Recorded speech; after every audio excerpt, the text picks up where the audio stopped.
Mari kita buka sama-sama di 2 Timotius pasal yang keempat. 2 Timotius 4 ayat 9 sampai 22. Ambil catatan, kita baca. Pesan terakhir, berusahalah supaya segera datang kepadaku, karena Demas telah mencintai dunia ini dan meninggalkan aku. Ia telah berangkat ke Tesalonika, Kreskes telah pergi ke Galatia, dan Titus ke Dalmatia. Hanya Lukas yang tinggal dengan aku. Jemputlah Markus dan bawalah ia kemari, karena pelayanannya penting bagiku. Tikikus telah kukirim ke Efesus. Jika engkau kemari, bawa juga jubah yang kutinggalkan di Troas, di rumah Karpus, dan juga kitab-kitabku terutama perkamen itu. Alexander tukang tembaga itu telah banyak berbuat kejahatan terhadap aku. Tuhan akan membalasnya menurut perbuatannya. Hendaklah engkau juga waspada terhadap dia, karena dia sangat menentang ajaran kita. Pada waktu pembelaanku yang pertama tidak seorang pun yang membantu aku, semuanya meninggalkan aku. Kiranya hal itu jangan ditanggungkan atas mereka. Tetapi Tuhan telah mendampingi aku dan menguatkan aku, supaya dengan perantaraan Injil diberitakan dengan sepenuhnya, dan semua orang bukan Yahudi mendengarnya. Dengan demikian aku lepas dari mulut singa, dan Tuhan akan melepaskan aku dari setiap usaha yang jahat. Dia akan menyelamatkan aku sehingga aku masuk ke dalam kerajaannya di sorga. Baginya lah kemuliaan selama-lamanya, amin. Salam. Salam kepada Priska dan Aquila, dan kepada keluarga Onesiforus, ini bukan dinosaurus. Erastus tinggal di Korintus dan Trofimus kutinggalkan dalam keadaan sakit di Miletus. Berusahalah kemari sebelum musim dingin. Salam dari Ebulus dan Pudas dan Linus dan Claudia dan dari semua saudara. Tuhan menyertai rohmu, kasih karunia menyertai kamu. Ayat-ayat begini kalau kita baca biasanya buang-buang waktu, rasanya bisa dapat apa. Tapi ini adalah tulisan orang yang akan mati martir. Biasanya di surat wasiat terkandung semua karir orang itu. Terkandung semua sifat, jadi saya nggak bisa enggak. Penutupan daripada seminar leadership hari ini, saya memang ingin mengadakan seminar ini karena kepemimpinan sangat penting, karena bahkan bangsa dan negara pun jatuh bangunnya atas dasar kepemimpinan yang baik atau yang buruk. Leadership is very important, tapi daripada saya keluarkan waktu khusus, Anda harus luangkan waktu, mending langsung aja saya masukkan lewat infus yang sudah ada setiap minggu, yaitu ibadah raya. Jadi penutupan ini saya ingin kita bahas Paulus. Dari Paulus mengenal biografi Roh Kudus, kisah para rasul yang ditulis oleh Dr. Lukas.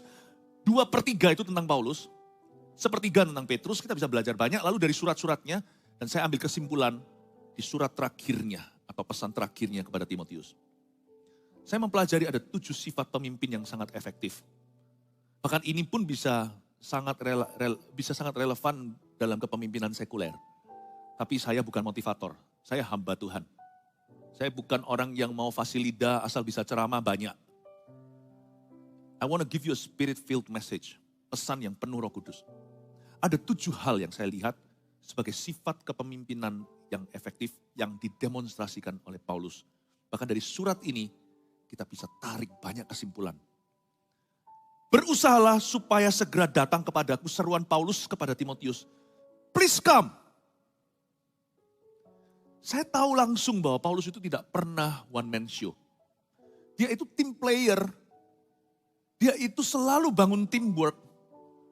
Bahkan mau mati pun dia itu mau bekerja sama. Coba bayangkan. Paulus bukan tipe pemimpin yang di ujung hidupnya kepahitan, kecewa sama orang. Tidak sedikit di dunia ini kejadian mencengangkan. Orang yang selama seumur hidupnya melayani di mainstream atau di arus besar, lalu tiba-tiba berubah iman. Atau ganti banting haluan. Orang kaget. Dulu kamu pendeta, sekarang kok jadi ini atau jadi itu. Atau misalnya ada juga orang yang sampai berganti agama. Paulus enggak gitu. Sampai akhir hayatnya konsisten dia. Tidak pernah meninggalkan kasih mula-mula. Dan sifat kerjasamanya itu kelihatan sekali. Paulus itu bukan pengecut pecundang, beraninya rame-rame. Oh, orang ini seorang diri. Kalau Anda baca bahkan pada waktu kapal karam, dia cuma sama 1-2 atau mungkin cuma hanya sama 1 orang, yaitu Lukas. Tapi dia bisa menguasai seluruh kapal. yang lagi mengalami kepanikan. Seluruh awak kapal, bahkan tahanan-tawanan yang bersama dengan dia berlayar ke Roma. Orang ini bukan jago kandang. You see, kita sebagai pemimpin yang efektif harus sengaja jadi team player. Nomor satu, catat dulu, Paulus adalah seorang pemimpin yang membangun dan percaya teamwork. Dia membangun teamwork. Dan dia percaya teamwork. He has always believed in teamwork. Paulus itu selalu percaya pada pekerjaan tim, bukan perorangan. Kalau kita baca ayat 9, berusahalah supaya segera datang kepadaku. Paulus gak takut kesepian. Bahkan waktu dia sama Silas saja dibelenggu atau dipasung lengan dan kakinya, dia memuji Tuhan. Orang ini gak takut kesepian. Kalau dia panggil Timotius, berarti memang dia itu percaya pada rekan-rekannya. Come to me. Karena Demas telah mencintai dunia ini, ayat 10. Dan meninggalkan aku. Ia telah berangkat ke Tesalonika. Kreskes telah pergi ke Galatia dan Titus ke Dalmatia. Coba Anda baca ayat 10 kalau kita renungkan. Demas ini pernah disinggung oleh Paulus di suratnya yang lalu.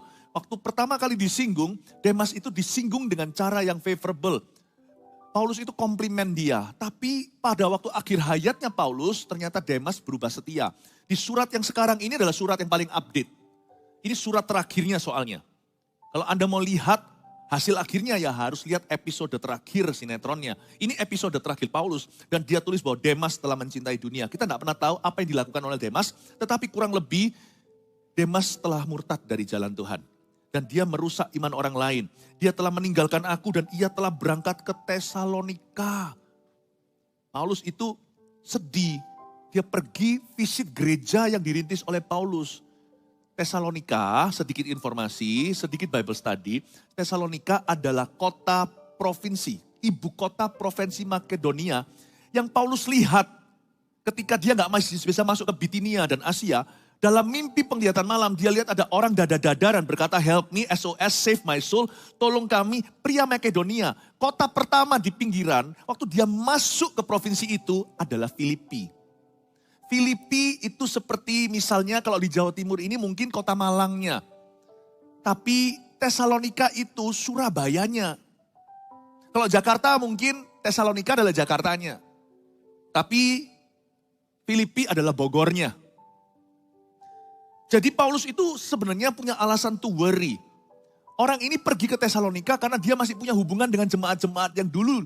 Waktu dia pergi ke situ, satu tim sama Paulus. Orang ini mau jualan apa kita nggak tahu. Mungkinkah seperti zaman ini sudah tidak lagi jadi agen Kristus. Tapi menjadi agen mungkin money game yang merugikan. Investasi yang nggak jelas juntrungannya. Atau bahkan sesuatu yang sah tetapi dia menggantikan kemuliaan Tuhan untuk keuntungan. Mungkin dia tawar-tawarkan produknya. Paulus kan bisa khawatir. Jadi kita harus tahu backgroundnya. Dia berkata Demas sudah mencintai dunia. Entah apa yang dilakukan Demas kita nggak tahu. Kita jangan dahului Alkitab. Tapi kurang lebih kita mengerti lah maksudnya seperti apa zaman ini orang mencintai dunia meninggalkan pelayanan juga banyak. Atau orang-orang mencampur baurkan pelayanan dengan agenda pribadinya banyak banget. Karena Demas telah mencintai dunia dan meninggalkan aku. Jadi Paulus terpukul nggak? Tenang tuh. Paulus nggak suruh Timotius pergi ke Tesalonika. Dia punya rasa yakin. Jemaat Tesalonika bisa hadapi orang-orang seperti ini. Jemaat Tesalonika cukup dewasa untuk bisa membedakan mana benar, mana salah. Tapi Paulus minta Timotius datang. Karena Paulus ini mau supaya timnya itu terus berfungsi. Terus berjalan. Coba bayangkan. Sampai akhir hayatnya Paulus itu masih terus sibuk memajukan kerajaan Tuhan. Tapi dia tidak melakukan sendirian. Dia panggil Timotius, you come. Dia merindukan. Karena Demas telah mencintai dunia dan meninggalkan aku. Ia telah berangkat ke Tesalonika. Kreskes telah pergi ke Galatia. Titus ke Dalmatia. Kalau Kreskes dan Titus baik-baik saja. Dia berkata bahwa ini ke situ, ini ke sini. Timotius, you come to me. Lalu ditulis berikutnya. Hanya Lukas yang tinggal dengan aku, ayat 11. Jadi dia sama Lukas, Dr. Lukas. Yang menulis kisah para rasul dan Injil Lukas. Jemputlah Markus. Markus ini siapa? Markus ini adalah kemenakan Barnabas. Yang sempat gara-gara dia, Paulus dan Barnabas pisah. Markus ini nantinya ikut Petrus. Gak tahu gimana nyasar, akhirnya dikasih Tuhan kesempatan kedua. Lewat Petrus itu dia di-recycle atau didaur ulang spiritnya, diperbaharui. Akhirnya Tuhan kasih kesempatan menulis 1/4 Injil yaitu kitab Markus. Dia namanya Markus Yohanes. Yohanes Markus. Kalau di depan saya ini Yohanes Sony. Jadi mau panggil Pak Sony juga bisa. Pak Yohanes juga bisa. Kalau Anda panggil Pak Yohanes, Pak Sony lebih cocok sama saya. Sony dan Philips, semua merek elektronik ada di gereja kita. Bahkan ada lampu juga ya, terus terang, Philips terang terus. Jadi Anda harus tahu Markus ini siapa. Nanti itu di poin kedua, saya masih terus jabarkan poin 1. Ingat Markus ya, nanti poin selanjutnya. Dan Paulus berkata gini, hanya Lukas yang tinggal dengan aku, jemputlah Markus dan bawalah dia kemari. Tim player banget Paulus ini. Tikikus telah kukirim ke Efesus. Wow, ini kayak kalau zamannya, kalau orang gangster ya, seorang gangster itu masuk ke dalam bui. Masih bisa mengatur peredaran narkoba itu. Di luar sana. Paulus itu rasul tenan. Di dalam masa-masa seperti ini sudah di penjara Roma dan sebagainya. Paulus itu masih bisa atur ini ke Efesus, Tikikus. Lalu habis itu Titus ke Dalmatia semuanya. Dan Paulus berkata, Timotius you come to me. Dia selalu rindu berada dalam teamwork. Dia gak suka sendiri. Tipe pemimpin yang efektif itu bukan yang main perintah. Bentak-bentak ke bawah. Yang bossy attitude. Paulus itu kurang tegas apa? Tegas dia. Coba lihat suratnya sama Timotius. Jangan hanya yang 2 Timotius. Kalau Anda lihat surat yang 1 Timotius, Paulus sangat tegas. Kamu harus gini sama orang-orang yang tersesat. Sama pengajaran sesat kamu harus demikian. Sama janda-janda seperti apa, Paulus tegas. Paulus itu bukan orang yang tidak percaya diri. Tapi kalau saya baca dari ayat-ayat ini aja, berapa ayat aja saya bisa merasakan tim player sekali, pemimpin yang efektif, yang diberkati, dipakai, diurapi, yang hasilnya tidak bisa disangkali, yang berbuah lebat, always and always selalu adalah seorang team builder. Team builder. Hari-hari ini pesan Tuhan bagi kita semua adalah bangun teamwork. Tidak hanya dalam tempat kerja, di pelayanan juga. Ya sepanjang hari ini saya sudah ajarkan gimana caranya delegasi, gimana caranya percaya mengelola manusia. Saya nggak usah ulangi itu tadi ibadah-ibadah sebelumnya. Sebenarnya kebaktian sekarang itu seperti rangkuman aja. Detailnya Anda lihat nanti. Tapi seorang team builder, bangun teamworkmu. Kalau Anda mau membangun kerohanian rumah tanggamu, suami dan istri, jangan hanya jadi suami dan istri. Coba dibangun spiritual partnership-nya. Jangan izinkan cuman lu aja deh ngomong sama istrinya, mama aja yang berdoa, yang didik anak. Udah yang doa syafaat, yang pelayanan. Papa biar kerja aja. Nggak bisa. Bangun teamwork. Teamwork itu selevel. Teamwork itu sepadan. Teamwork itu saling melengkapi. Teamwork itu show up. Nggak ada teamwork berkata gini. Volley itu berapa orang? 5 ya? Volley berapa orang? 6. Basket 5 orang. Nggak peduli kalau dia Michael Jordan. Nggak peduli kalau dia adalah superstar. Dia nggak bisa berkata, aku teamwork ya, I believe in you ya. Tapi dia nggak show up. Nggak bisa. Dia harus muncul. Nggak bisa kita delegasikan. Seorang team player itu ada di situ untuk teammates-nya, untuk semua rekan-rekannya. Nggak peduli dia superstar. Bahkan professional sport mengharuskan praktis saja atau latihan harus datang sang superstar. Kalau udah diskors. Kalau namanya teamwork, ada leader tapi tidak ada superstar. Semua leader harus bergerak di dalam tim. Nggak boleh eksklusif sendirian. Dimulai dari rumah tangga suami istri, mesti harus bangun bersama. Kalau mau didik anak, kalau yang perlu cuma hal-hal yang sampingan nggak apa-apa salah satu. Tapi kalau yang sudah penting sekali, yang prinsip dua-dua mesti muncul. Jangan berkata, mama aja yang, sudah kamu aja yang ngomong sama anak kita. Nggak bisa. Sama-sama. Setiap kepemimpinan yang diberkati dan berhasil, baik itu mimpin anak, rumah tangga, perusahaan atau pelayanan. Nggak bisa Anda delegasi di depan. Semua pemimpin harus turun gunung, turun tangan. Kalau Anda tidak turun gunung, turun tangan, itu berarti bos, bukan pemimpin. Dan itu adalah pemimpin yang tidak efektif, bukan kurang efektif. Mari kita sama-sama tahun ini. Ayo suami istri sama-sama melayani. Jangan tumbuhnya timpang. Belajar dari Paulus. Sama Timotius, Paulus tidak menikah. Jadi dia punya teamwork, ya timnya gerejanya. Dia selalu ada di situ, you come to me, I want to talk with you. Dan kita lihat lagi di ayat 11, hanya Lukas yang tinggal dengan aku. Jemputlah Markus. Kok gak trauma ya? Demas sih pusing yang satu. Markus ini pusing yang sama loh. Cuman beda aja tipenya. Zaman dulu malah lebih parah. Karena Paulus sama Barnabas cuman berdua aja diutus dari Antioquia. Mereka itu Barnabas itu ajak kemenakannya. Jadi Barnabas rekan Paulus itu kalau si Markus ini panggil dia, itu panggil paman, uncle atau Ya, ape atau susu nggak tahu. Nggak tahu itu dari mana pamannya. Tapi pokoknya dia ajak. Jadi setelah Paulus, coba nggak, kesel nggak ya kalau kita itu percaya orang ajari multimedia contohnya. Atau kita ajari sesuatu setupnya gini-gini, SOP-nya, standar prosedurnya. Orang itu sudah ngerti semuanya, kita udah investasi karena percaya. Lalu tengah-tengah dia muntung, lalu hilang dan berkata, nggak jadi wis. Nah, buang-buang waktu dong. Paulus itu lagi susah-susahnya babat alas awal-awal itu menjadi pioner dulu. Dia itu hanya berdua doang, berdua aja. Dibarengi sama Markus. Markus itu kasih dia PHP, pengharapan palsu, sudah diajari. Karena Paulus, kenapa Paulus ajari Markus? Karena Paulus itu melihat Barnabas. Bibit bobot bebet lah kalau pamannya ajak menekannya. Dia gak usah lagi scrutinize, tidak perlu lagi interview. Udah langsung percaya gara-gara pamannya. Paulus ajari banyak, tengah-tengah jalan ngilang.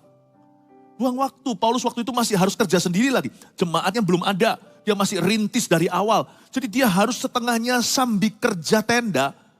Sampai dia ketemu Priscilla, Aquila. Lalu kemudian mereka membantu sama-sama industrinya. Baru Paulus bisa ringan, kongsian. Ya. Tetapi sebelum itu semuanya dia. Waduh, Injil mengalami kemunduran. Makanya Paulus marah.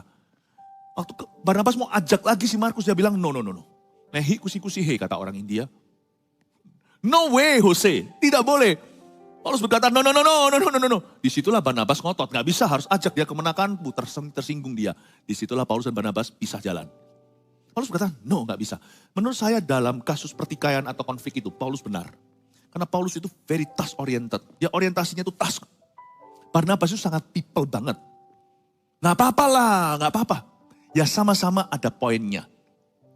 Tapi waktu itu mestinya task harus diutamakan. Karena awal mula. Gak bisa kalau kita memulai sesuatu setup company misalnya apa. Lalu semuanya itu keluarga mau ikut, ini mau ikut. Karena sungkan kiri kanan gak jadi perusahaan. Kalau orang mau perang pertama kali nanti bolehlah kita duduk negosiasi bilateral. Ketika Irak misalnya zaman perang itu saya gak pro atau kontra ya. Ini urusan politik saya saya mau pisahkan dengan gereja. Opini tapi ini firman Tuhan. Tapi saya pakai jadi ilustrasi aja. Pada waktu Amerika serang Baghdad. Udah gak ada yang namanya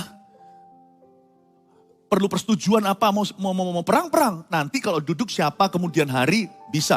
Tapi kalau perang itu masih di awal. Gak boleh terlalu opini. Paulus saya paham sekali cara berpikirnya. Dia itu teamwork sekali. Tapi dia selektif. Dia gak mau buang waktu. Karena yang rugi nanti banyak orang gara-gara sungkan sama 1-2. Saya ngerti. Tapi nanti Anda lihat ya. Ternyata Paulus itu gak hanya orientasinya tas. Salah ngerti, orang berkata Paulus keras, salah. Paulus itu people banget, jangan sampai ayat terakhir nanti. Kalau Anda lihat sekarang aja, jemputlah Markus, saya shock berat lihat ini. Dia berkata jemputlah Markus, lalu lihat komentar remarks-nya. Dan bawalah ia kemari. Jangan kamu saja Timotius, bawa Markus. Tim, bukan anak mas. Bawa Timotius, Markus, sampai mau mati pun masih atur timnya untuk memajukan pelayanan. Dia berkata, jemputlah Markus, bawa ia kemari karena pelayanannya sangat penting bagiku. Karena pelayanannya penting bagiku, poin nomor 2 tulis pemimpin yang memberi kesempatan kedua. Itulah sign of a very effective leader. Paulus ini sekalipun sempat marah dan marahnya itu justifiable atau marahnya dibenarkan. Dia gak marahnya itu dosa. Tapi marahnya dia itu tidak agree, tidak approve. Dia gak berkenan dengan cara begini. Namun demikian, Paulus tidak personal. Jadi pemimpin tidak boleh personal. Personal kasih itu kasih harus tulus. Tetapi kalau keputusan kita tidak boleh personal. Belajar profesional jadi orang. Anda tidak harus jadi orang besar, bisa punya pekerjaan yang paling simple, buka toko atau kaki 5 sekalipun. Belajar untuk jaga hati, jangan personal. Supaya kita itu bisa dikasih Tuhan kesempatan menunjukkan pada orang lain kasih karunia. Pemimpin yang efektif adalah orang-orang mereka yang memberi kesempatan kedua. Paulus bisa ngomong gini tentang Markus. Jemputlah Markus. Karena pelayanannya penting bagi saya. Luar biasa, saya sangat kagum. Paulus itu tidak pernah punya trauma. Makanya orang ini dipakai Tuhan dengan hebat. Dimanapun Allah menempatkanmu, jangan jadi makhluk trauma. Dulu. Nasi sudah jadi bubur dalam kasus itu. Tapi bukan berarti setiap kali Anda masak nasi, pasti berakhir bubur. Orang trauma itu tidak objektif. Setiap kali dia lihat nasi, percuma masak, nanti jadi bubur. dulu jadi bubur, bukan berarti setiap kali masak nasi pasti jadi bubur. Bukannya gara-gara dulu jadi bubur karena masaknya kelamaan. Sekarang kita tahu waktunya, bahkan takaran airnya sampai berapa jari, sampai berapa tinggi jari. Kita tahu persis membuat nasi yang adalah nasi. Jangan jadi orang trauma, karena orang trauma itu orang ketakutan. Seperti anjing menaruh ekornya di antara kedua pantatnya. Orang yang trauma tidak bisa maju, tidak bisa dipakai Tuhan dengan cara yang baru.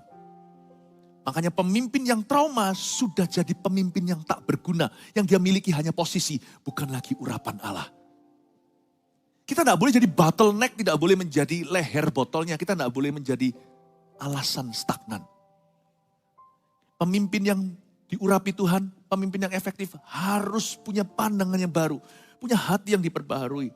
Saya lihat dari sini, Paulus nggak trauma sama Markus. Ketika dia lihat bagaimana Markus berubah, memang Paulus tidak buang waktu dengan dia. Untungnya Tuhan itu kasih ke Petrus, one man's garbage is another man's treasure.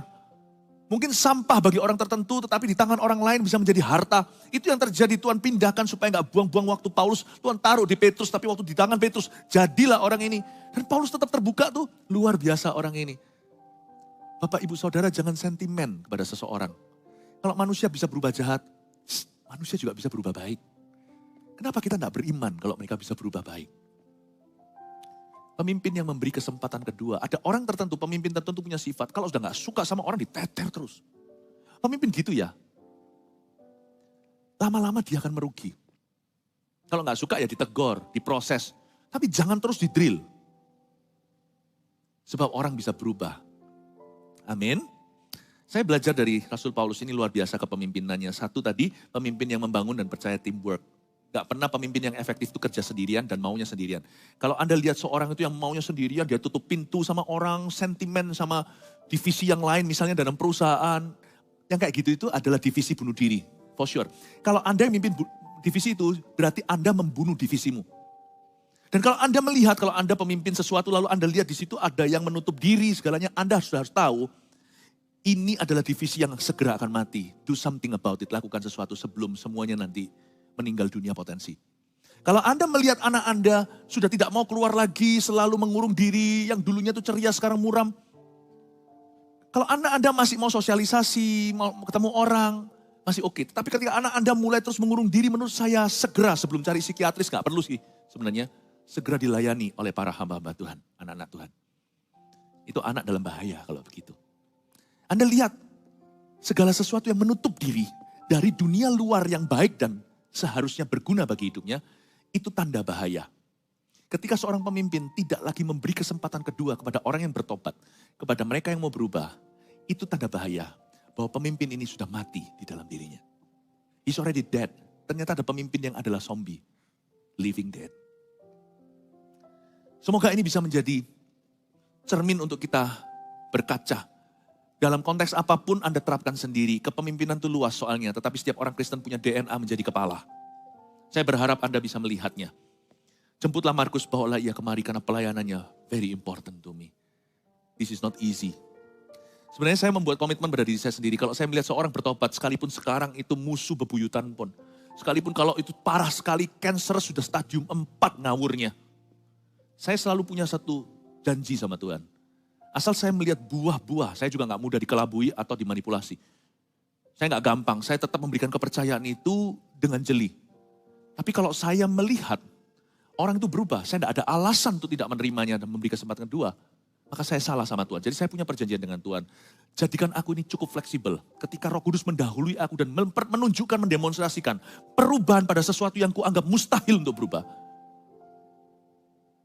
Jangan izinkan aku yang mustahil untuk berubah pada saat itu. Saya minta sama Tuhan roh yang fleksibel. Fleksibilitas dari Roh Kudus. Itu perjanjian saya dengan Tuhan. Jadi, I will always be ready to forgive and accept. I will always be ready. I make myself always ready to give another opportunity. Itu janji saya sama Kristus. Saya akan membuat diri saya sendiri selalu siap untuk memberi kesempatan lagi, untuk menerima, mengampuni, untuk memberi kepercayaan. Kalau saya nggak berani lakukan itu, berarti saya sudah game over dengan Tuhan. Karena dunianya Tuhan itu kasih karunia. Amin Bapak Ibu Saudara. Ya, saya nggak tahu di sini Anda bergumul dengan apa. Mungkin ada sebagian di sini sudah sungguh-sungguh tidak mungkin. Anda berkata nggak mungkin, aku nggak bisa terima suamiku lagi. Ya selama dia selingkuh ya jangan diterima, saya setuju. Tapi ada satu waktu kalau dia sudah tobat 7 keliling. Saya rasa Anda perlu mempertimbangkan. At least I ask you to consider.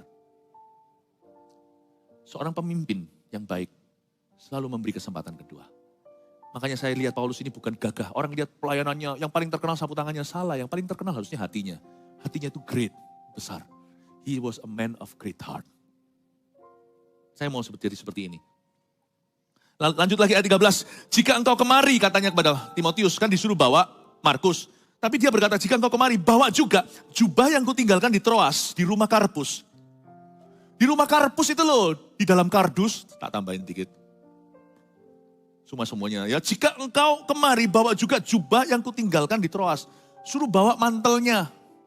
Bawa ke sini, di rumah Karpus, dan juga kitab-kitabku, terutama perkamen itu. Perkamen itu gulungan, zaman dulu kan belum ada Alkitab. Jadi semua Taurat-Taurat kopinya, semuanya apa itu, semua ada di perkamen itu. Jadi Paulus bilang gini, Timotius kalau kamu datang, bawa jubah saya ya. Berarti Paulus itu jaga tubuhnya. Jaga kesehatan. Dia nggak mau kena, dia nggak mau dingin, kemudian dia sakit, paru-paru basah. Dia perhatikan detil-detilnya. Dia bilang bawa jaketku tuh anget soalnya.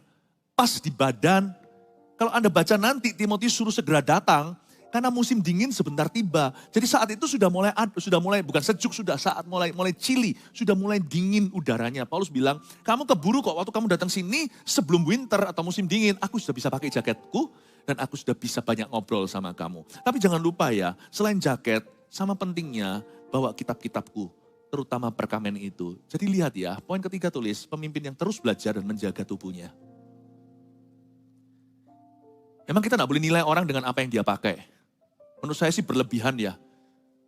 Kalau orang Kristen terlalu masuk ke fashion, hamba-hamba Tuhan, pendeta, bahkan gereja terlalu menekankan ke sana, nanti banyak orang masuk minder. Gak semua orang itu bisa atau mampu. Dan nanti kita mengundang yang salah, yaitu orang-orang jadikan gereja menjadi fashion show. Enggak sih, bukan itu tujuannya. Tapi dalam konteks yang normal dan sehat, kita harus bisa melihat. Kalau orang bisa take care bodinya, orang itu bisa take care the body of Christ. Orang kalau bisa take care atau jaga badannya, dia juga akan bisa jaga tubuh Kristus. Jangan cepat nilai ya, kayak ginian itu bisa jadi ekstremis loh. Jangan radikal cara menerapkan, tetapi secara balance saja. Spurring balancingnya harus jalan, tetap harus imbang. Ada orang tertentu yang gak bisa apa-apa karena masalah hormon jadi tambah berat badan. Itu bukan karena dia makan atau menjadi seorang glutton atau orang yang serakah. Tapi juga ada orang yang tidak menjaga tubuhnya sampai lumber kemana-mana. Karena gluttony, karena keserakahan. I think ada baiknya kadang-kadang kita tepuk sekalipun tak pengaruh masuk surga. Kalau ada rekan pelayanan kita mulai kelihatan, mulai los-losan soal gitu, kita bisa tepuk, jaga kesehatan ya bro. Kita gak usah berkata orang, kamu kok gemuk, jangan gitu, nanti sakit hati. Ya, karena bukan gemuk atau kurus, bukan itu. Ya, itu relatif. Tapi kalau ada orang yang sudah mulai gak sehat tubuhnya, tapi terus pelayanan, Anda mungkin perlu tepuk dan berkata, jaga ya tubuhmu baik suci. Tapi mungkin gak bisa terlalu banyak cerewet gitu, mungkin kita setara nanti dikira apa. Cuma bilang, ayo exercise dong. Ayo exercise. Sebab orang kalau sudah mulai tidak jaga badannya, ada something dalam jiwanya. Karena tubuh kita itu adalah bait suci.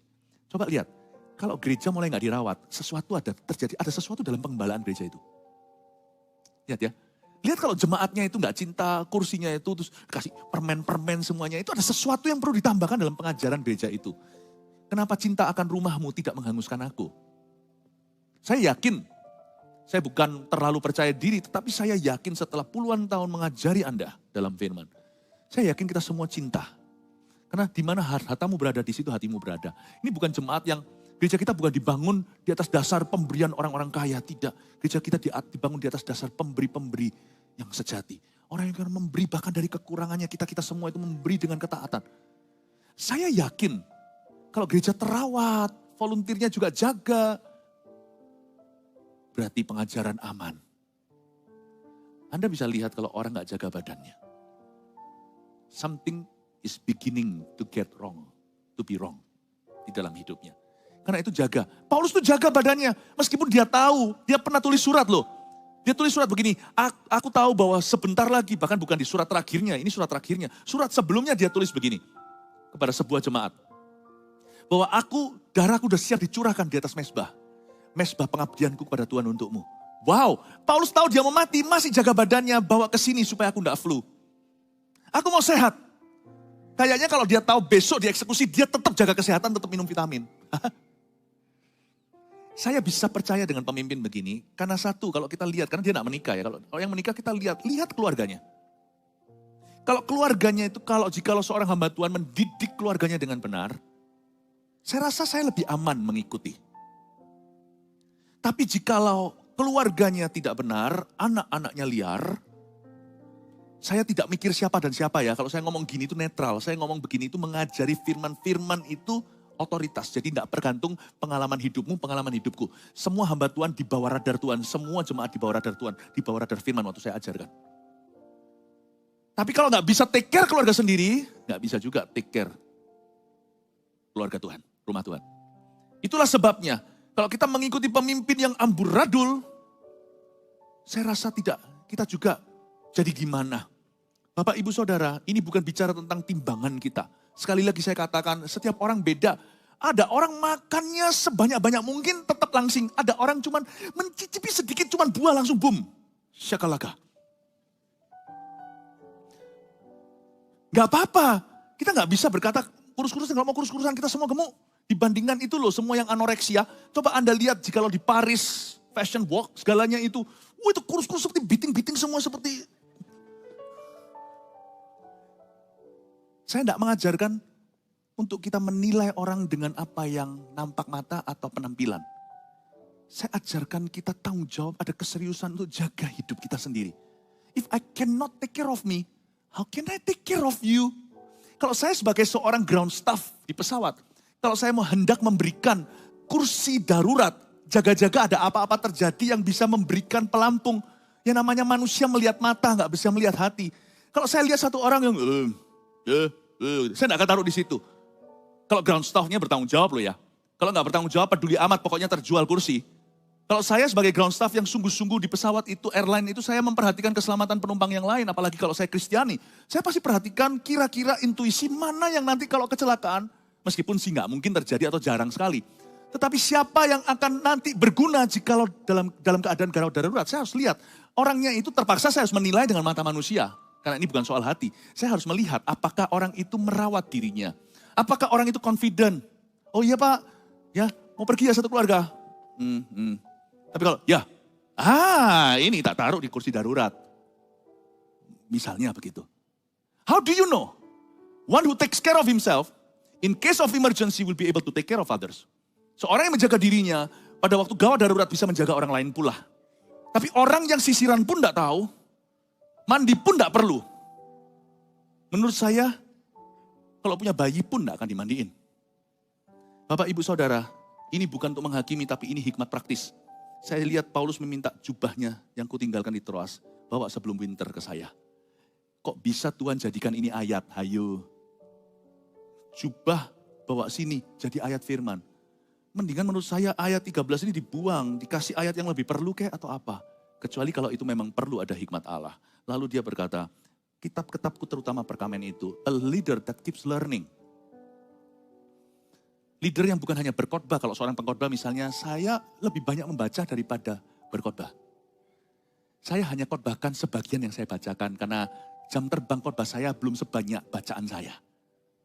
Menyusul nanti ya, meskipun terus direntet, Rabu, Sabtu, saat teduh, hari Minggu lalu, 7 kali, minggu ini 5. Jadi dalam waktu tidak sampai 2 minggu ini saya sudah puluhan kali khotbah, tetap gak mendekati bacaan saya. I learn to be a leader yang jadi followable. Kalau saya tidak membaca more than you, I cannot teach you. Paulus berkata, bawa sini kitab-kitabku dan perkamen itu. Itulah perjanjian lama yang dia miliki, sebab perjanjian baru sedang in the making, sedang dalam proses pembuatan dalam tulisan-tulisannya. Jadi dia belajar dari Musa, dia belajar dari Abraham, dia belajar dari Torah, dia belajar dari nabi-nabi minor seperti Yoel, seperti Hosea. Dia belajar dari nabi-nabi yang major, yang mayor, yang utama seperti Daniel, Yeskiel. He learned, he eats, he devours the word of God. Kalau kita mau jadi seorang pemimpin, kita harus mempersiapkan diri. Kalau kita mau jadi orang tua yang baik, dan kita harus cari tahu parenting terbaik seperti apa daripada kita lihat TikTokan. Sebab TikTokan tidak menambahkan parenting. Lebih baik kita belajar satu materi yang gitu boleh fun kalau silakan kalau Anda ada waktu ekstra. Tapi biasanya menurut saya harusnya nggak ada waktu ekstra kalau kita kalau kita produktif. Belajar sesuatu, Anda harus melengkapi diri. Supaya Anda lebih kenal anak Anda yang Anda parenting dia, yang Anda besarkan atau Anda didik. Daripada anak itu mengerti dunia papa mama. Anda harus lebih mengenal dunianya dia. Untuk bisa mendidik dia masuk ke dunia Anda. Seorang pemimpin yang baik itu terus belajar serta menjaga badannya. Amin Bapak Ibu Saudara. Ya? Ya puji Tuhan. Gak perlu loh ya kita datang ke gereja pakai baju baru. Gak tentu. Tapi mari kita rawat badan kita. Gak harus, sama sekali gak perlu mahal. Percayalah sederhana dengan penuh cinta akan jadi indah. Mewah tanpa kasih berakhir sesuatu yang tidak berarti. Please remember, cukupkan dengan kondisi dan level masing-masing. Tetapi miliki komitmen, aku harus rawat hidupku. Terutama rawat dunia emosiku, perasaanku. Gak boleh up and down, mut-mutan. Cannot. Aku pemimpin, aku punya keluarga untuk kuperhatikan. Masih ada orang-orang yang belum kenal Tuhan yang di sekelilingku, yang mana aku harus jadi terang dan garam menjadi jembatan mereka ke Kristus. Di gereja, aku merupakan bagian penting daripada visi yang besar atas gerejaku. Di dalam pekerjaanku aku punya tanggung jawab pribadi. Aku harus jaga diri. Terus belajar, bukan hanya belajar firman terutama. Tapi belajar apa yang merupakan bidang keahlianmu. Kalau Anda punya keahlian tertentu, industri yang mengharuskan kalau Anda belajar itu harus mesti lihat pameran. Sisihkan budgeting. Kalau Anda sudah tidak lagi di posisi kritis secara ekonomi, bisa budgeting untuk pergi survei dan mempelajari. Dokter-dokter juga sama, sekalipun udah lulusnya itu sekitar, dokter itu kalau sekolah itu bisa lama sekali, 8-10 tahun, spesialis apa. Masih loh, tiap tahun sebelum pandemi itu ada konferensi. Mempelajari obat-obatan yang baru, teknologi.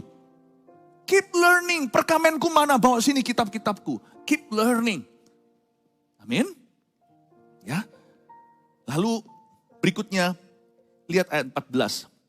Alexander tukang tembaga itu telah banyak berbuat kejahatan terhadap aku. Tuhan akan membalasnya menurut perbuatannya. Ini bukan kata-kata emosional atau kata-kata amarah, bukan. Tapi dia sangat jujur kok. Paulus kalau bilang bagus-bagus, enggak. Kalau dia bilang jelek-jelek. Dia kali ini ngomong terus terang. Tanpa dia tahu nanti suatu hari ini jadi kanon Alkitab. Dia kan ini sifatnya kan surat ke Timotius. Dia setelah mati kan gak punya kendali. Ini surat nanti jadi apa? Ternyata jadi firman di dalam Alkitab kita. Dia tulis Alexander tukang tembaga itu telah banyak berbuat kejahatan terhadap aku. Alexander ini banyak membengkokkan jalan Tuhan.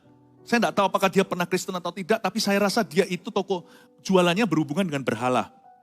Tapi dia berbuat kejahatan terhadap Paulus. Dan dia banyak pengaruhi orang-orang Kristen yang Paulus menangkan, yang bayi-bayi rohani. Tuhan akan membalasnya menurut perbuatannya. Paulus berkata, aku gak bisa buat apa-apa. Orang ini terus jahat. Ya sudah, biarkan Tuhan aja. Kalau saya sudah gak bisa berbuat sesuatu, ya sudah dia urusan dengan Tuhan. Hendaklah engkau, tapi gak berhenti di situ ayat 15. Hendaklah engkau juga waspada terhadap dia. Jadi Paulus kasih tanda warning yang keras sama Timotius. Timotius itu pendeta, Timotius itu bahkan rasul seperti Paulus. Dia punya gereja-gereja banyak yang dia gembalakan. Paulus ngomong begini sebenarnya juga untuk jemaatnya. Karena Paulus berkali-kali bilang begini, pernah sekali dia bilang dalam suratnya. Apa yang kuajarkan padamu, ajarkan pada orang yang bisa dipercayakan. Jadi Paulus tahu bahwa apapun yang dia tulis ke Timotius tidak berakhir di Timotius. Bukan berarti Timotius itu penggosip, bukan. Tapi Timotius adalah seorang murid yang bagus. Apa yang disampaikan oleh Paulus itu sama dia diteruskan sebagai prinsip ilahi bagi jemaatnya. Hendaklah engkau juga waspada terhadap dia. Hati-hati ya, karena dia sangat menentang ajaran kita. Yang berikutnya, poin keberapa jadi? Keempat, pemimpin yang efektif adalah pemimpin yang tegas dan berani berkata tidak. Jadi Timotius mungkin tanya sama Paulus, kok Paulus? Atau manggil apa ya, atau Pastor Paulus, atau Pak Paulus. Boleh nggak aku ke kota ini dan sebagainya, Alexander tukang tembaga ini membuat semacam seminar untuk ini. Kamu harus hati-hati ya, orang itu toksik loh. Bukan aku nggak percaya sama kamu, atau percaya sama jemaatmu. Tapi lebih baik sih nothing to do, pergaulan yang buruk, merusak kebiasaan baik. Seminarnya tentang tembaga, tapi ujung-ujungnya nanti mempengaruhi kita, dan mempengaruhi negatif dan melemahkan iman. Dia berkata sama Timotius simple, no. Kata waspada sana itu no. dia menentang ajaran kita. No.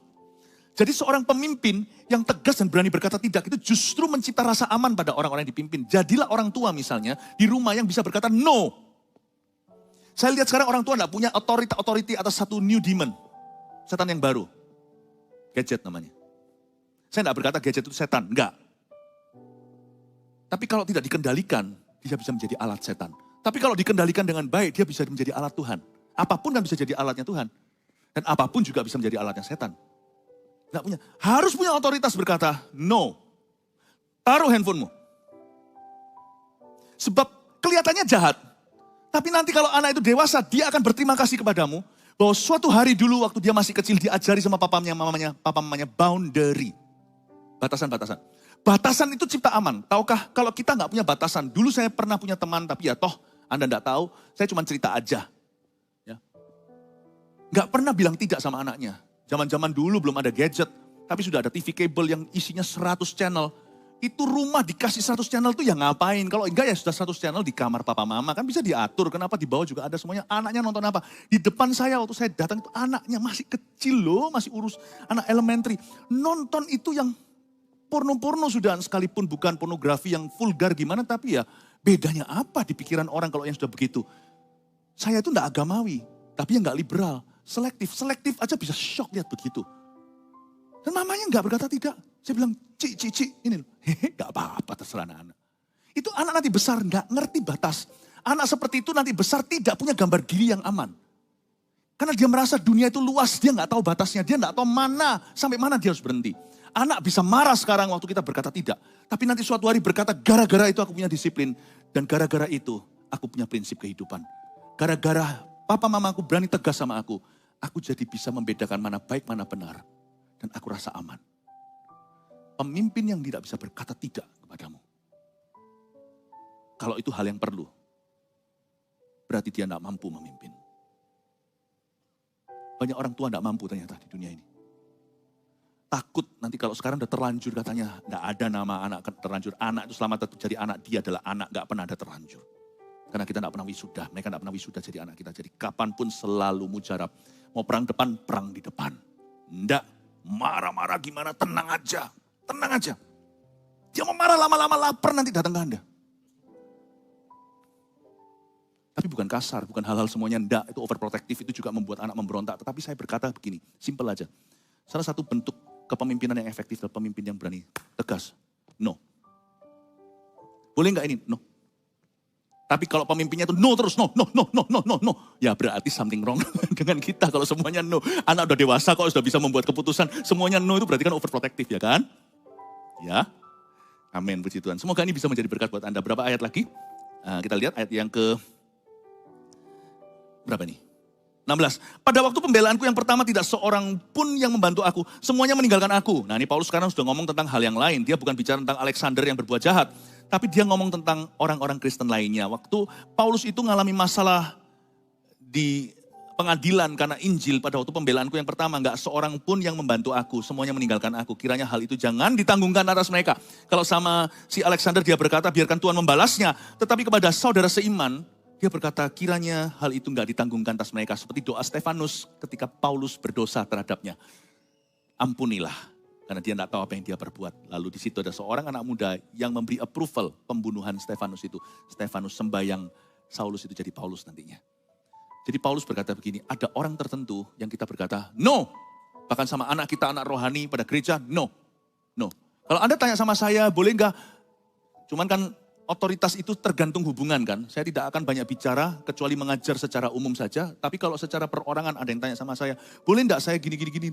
Saya percaya tapi ada waktunya saya akan berkata, no ya sorry, jangan. Di sini, di sana, ngatur ini semua, kamu enggak akan tumbuh kayak begitu. No. Ya. Tetapi pada waktu pembelaan Paulus tidak ada orang yang berdiri. Itu misalnya gini loh, waktu Paulus itu di penjara atau dia itu dipermasalahkan pada waktu itu karena Injilnya, gak ada satupun berani muncul di courtroom pengadilan karena takut. Takut nanti kena getahnya. Ini kan lagi ngerjai Paulus, jangan sampai ngerjai mereka juga. Nah yang gini ini Paulus gak marah. Paulus berkata gak apa-apa lah, aku ngerti lah, gak semua orang itu pemberani. Karena itu yang berikutnya, setelah yang keempat, yang kelima, pemimpin yang efektif lah, pemimpin yang gak mudah tersinggung dan mudah tertolak. Jadi pemimpin gak boleh, jadi pemimpin harus bandel.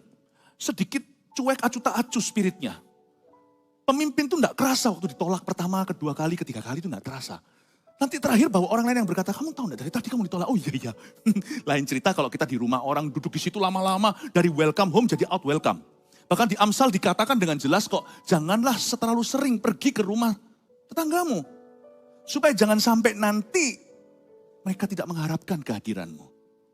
Kalau yang gitu namanya kepala batu, yang gitu namanya kurang hikmat, kurang bijaksana. Gak ngerti-ngerti ini. Oh iya, gini-gini. Gak ngerti-ngerti terus di situ, lain cerita. Tapi kalau demi Tuhan, untuk Tuhan, apalagi kalau kita memberkati dan sebagainya, apalagi kalau itu hanyalah sifat kekanak-kanaan mereka, ini dan itulah, gak apa-apa. Kalau itu tidak merugikan orang itu, tetapi itu adalah agenda Kristus yang Anda bawa, dan Anda masih dalam proses dengan orang itu, dan orang itu menunjukkan kurang devotion atau dedikasi kepadamu, tidak seimbang, setimpang dengan investasimu dalam hidupnya atau kasih yang kau tunjukkan. Dibelan-belanin kayak begitu, tetapi tetap tidak menunjukkan komitmen yang sama. Jangan gampang buang orang hanya karena dia masih belum simpatisan sekarang. Jangan hanya mau satu tipe orang aja yang di bawahku ini, orang-orang yang cuma satu tipe. Coba lihat 12 rasul, tipenya beda-beda. Yang cuek ada, yang pada waktu Yesus berkata Yesus berkata, yang nanti kalau aku mau mati, gini, dia berkata, oh jangankan gitu, kami juga akan ikut mati dengan dia. Padahal Yesus tidak berkata dia mau mati sekarang. Ada yang radikal, ada yang berkata, sayang tuh parfumnya, kok dikasihkan, kok dituang ke kepalanya. Kan kasihkan orang miskin lebih baik. Yesus gak pernah ambil pusing itu. Yesus mau menderita pergi ke kayu salib. Yohanes Yakobus malah bawa mamanya datang. Boleh nggak nanti kalau you mati, satu memerintah di kanan kiri ya. Loh gimana toh? Tuhan Yesus merasa gimana? Aku mengasihimu selama 3 tahun ini. Tapi waktu mati sudah ditunggu-tunggu. Kalau mati ya, nanti ya. Kalau memang mati seperti yang diprediksi. Satu ya, tolong ya, anakku yang pertama Koko ini di kanan, Titi di kiri. Itu kayak kita didatangin dan berkata, Papa mau mati ya? Oke ya, jangan lupa ya Pak ya. Papa kalau belum mati, belikan aku mobil, belikan aku rumah. Yesus tetap cinta tuh, gak buang Yohanes Yakobus. Pemimpin yang efektif, dan Anda gak bisa efektif. Karena efektivitas kita gak bisa diukur dengan langkah-langkah pertama. Ada beberapa orang itu baru bagus di langkah terakhir. Kita harus tekun dan terus percaya kepada orang yang kita pimpin, tapi gak beli-bodohi sama mereka. Jangan kita cepat give up sama anak, apalagi kalau sama anak kita juga jangan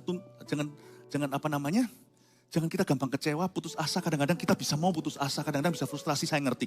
Tapi jangan dulu, karena anak bisa berubah, nanti waktu akil balik. Yang jelek bisa jadi bagus, tiba-tiba gitu aja loh, kok lewat seperti alergi. Nggak diobati nanti usia tertentu hilang sendiri. Tapi juga yang bagus bisa jadi jelek kalau Anda nggak konsisten sama mereka terus. Jangan cepat kutuki mereka. Sebab pemimpin yang baik itu pemimpin yang efektif. Dia tidak akan tersinggungan, nggak mudah tertolak. Nggak gampang tertolak. Ditolak juga, nggak apa-apa lah, cincai lah katanya. Kata Paulus bilang gitu, udahlah it's okay, nggak apa-apa. Nggak, jangan ditanggungkan sama mereka. Karena Paulus tahu nanti suatu hari, seperti Markus pengalamannya dulu. Dulu gimana, sekarang berubah. Nanti suatu hari ada orang-orang yang takut pembelaannya. Nanti waktu Paulus mati, dia tahu itu. Nanti akan ada orang beberapa yang keluar dari guanya dan berkata, aku juga mau ikut menderita bersama dengan Kristus. Aku malu sama Paulus, akan ada orang yang begitu. Kalau sekarang mereka diskakmat, dikeluarkan dulu. Kalau mereka sekarang sudah langsung di out sama dia. Kemungkinan beberapa gandum akan tercabut, padahal dikira lalang. Jangan tersinggungan. Jangan gampang tertolak. Jangan cepat berkata, gagal aku. Belum mencoba. Coba lagi. Try again. Bawa ke gereja, belum bisa. Try again. Kalau saya mau buka kartu saya ini diajak gereja kira-kira 1000 kali. Ke 1000 baru mau. Dulu saya sempat mau pengharapan palsu lalu gak mau lagi. Untung, tapi setelah ke 1000 itu, ribuan hariku selalu di gereja hari ini. You can never know when you will succeed.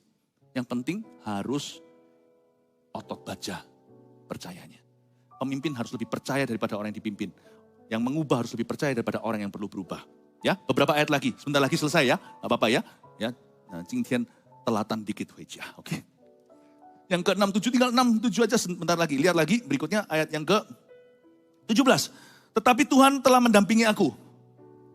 Dan menguatkan aku. Optimis sekali, saya suka sekali. Padahal barusan dia berkata bahwa waktu pengadilan, gak satu pun muncul. Lalu gimana? Kalau saya jadi Paulus sudah kecewa nih sama orang Kristen. Kalau di gerejaku, kasihi kau dengan kasih Tuhan. Tapi waktu saya dalam masalah, waktu kusta, jangan deket-deket. Takutnya setengah mati. Ya. Kalau bisa orang itu dibungkus masker. Udah dijauhi. Tetapi Tuhan telah mendampingi aku. Saya suka sekali. Dan menguatkan aku.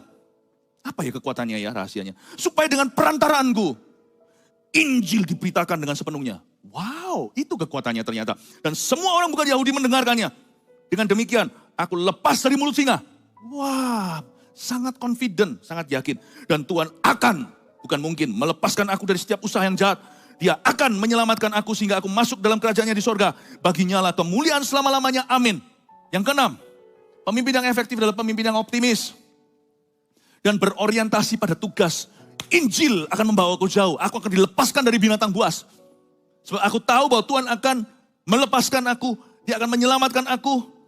Dan Tuhan juga yang akan membebaskan aku dari mulut singa. Dia akan membawa aku masuk dalam kerajaannya. Dan biarkan lewat perantaraanku, Injil diberitakan dengan sepenuhnya. Optimis dia.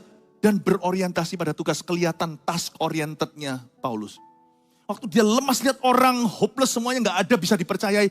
Ya orang Kristen ternyata pengakuannya segini, kelakuannya segitu gak apa-apa. Karena Injil aku akan terus dipakai oleh Tuhan. Karena Injil dengan perantaraanku akan maju kerajaan sorga. Aku akan dilepaskan dari mulut singa. Aku akan diselamatkan dari orang berdosa. Tuhan akan membawa aku jauh. Injil akan sampai ke Roma.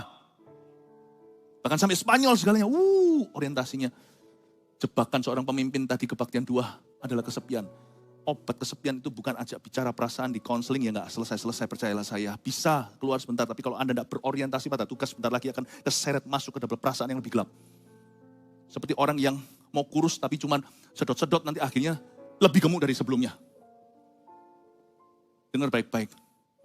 Satu-satunya cara kita keluar dari lubang setan adalah terus orientasi, fokus ke tugas kita. Belum selesai. 1.000 juta, 1.000 gereja, 1 juta murid. Terus, Injil akan diberitakan di mana-mana. Tugas, orientasi tugas. Bukan workaholic loh ya. Tetapi mission minded. Makanya Paulus itu kuat. Lihat gitu, gak apa-apa lah. Ya udahlah, gak apa-apa lah. Makanya itu aku leader, dia ngomong begitu. Makanya itu aku maju yang tarik gerbongnya. Gak apa-apa, demi Injil aku maju dulu. Hey guys, kalian nyusul ya. Segera susul aku, termasuk yang gak keluar kemarin, yang gak pernah bela aku. Yang ditanya, kamu kenal Paulus? Enggak kenal Paulus, gak kenal Paulus, gak kenal Paulus. Kayak Yesus saja waktu disangkali sama Petrus 3 kali. Sebelum ayam berkokok 2 kali. Gak apa-apa, it's okay. Sekian anak kecil, gak apa-apa. Aku maju dulu. Maju tak gentar membela yang benar. Task oriented. You need to be task oriented. You need to be task oriented. Jangan dia tunggu penyakitmu kapan sembuh. Ya. Misi terus. Jangan tunggu. Jangan tunggu, you are fine, thank you. Jalan terus. Terakhir, Anda diberkati Tuhan, amin. Ya, terakhir kita lihat salam. Salam kepada Priska dan Aquila dan kepada keluarga Onesiphorus. Yang tadi saya bilang bukan dinosaurus. Erastus tinggal di Korintus dan Trofimus kutinggalan dalam keadaan sakit di Miletus. Berusahalah kemari sebelum musim dingin yang saya sebut tadi.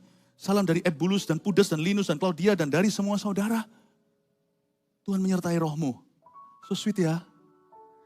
Kasih karunia-Nya menyertai kamu. Yang ketujuh.